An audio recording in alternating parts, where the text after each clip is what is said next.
اول زاویه دهن کلین و ده او سر رو بردین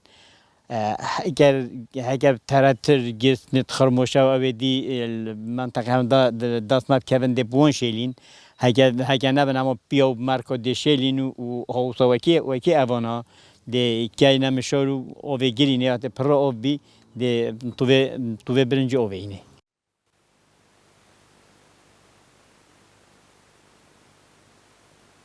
صوت اینو من هی ندیدیم.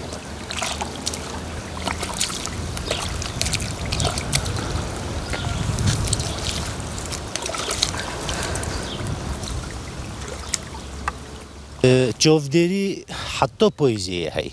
يعني النكا ام المرحله وكي بيجني هاري بينون ام المرحله هندي داربوز بما يطوف كدين فيجو في همي بس دل جوفديري ليك يعني دي هي جواندوز فري صحكي اگر جهكي مالك باقي بيت اوو خلات ببي اگر تشتدي يدي ما هي مثلا اودا كرن ويجو ويجا الحمد لله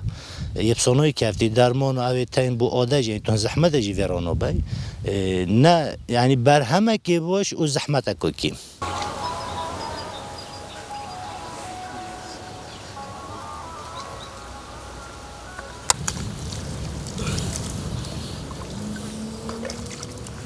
گلک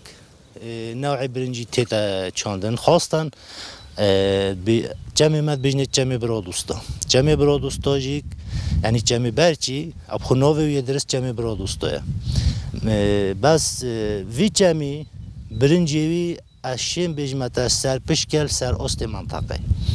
و نوعی برنجاجی گلگ نوعه ما یه ریته کرد بجنه ریته دریش کس ندیدی سه ماهی شش ماهی گله بس حال حاضر اکثریت بر گوهرینو جوی اکثریت ویگوی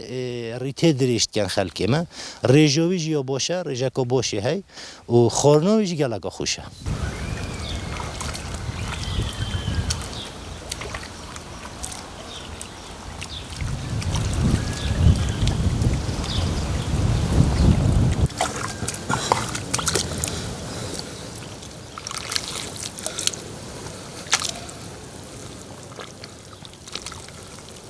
طلبیات هایم بو نمونه مثلا یتیم برادر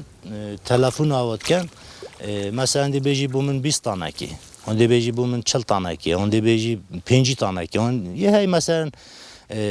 عائله کو کی ما دی بیجی 10 تانه کی اون نو که وکی بیجن سر دانای بو پاییزی بو برنجی خمالی یه کردی یه کردواری وکی بیجین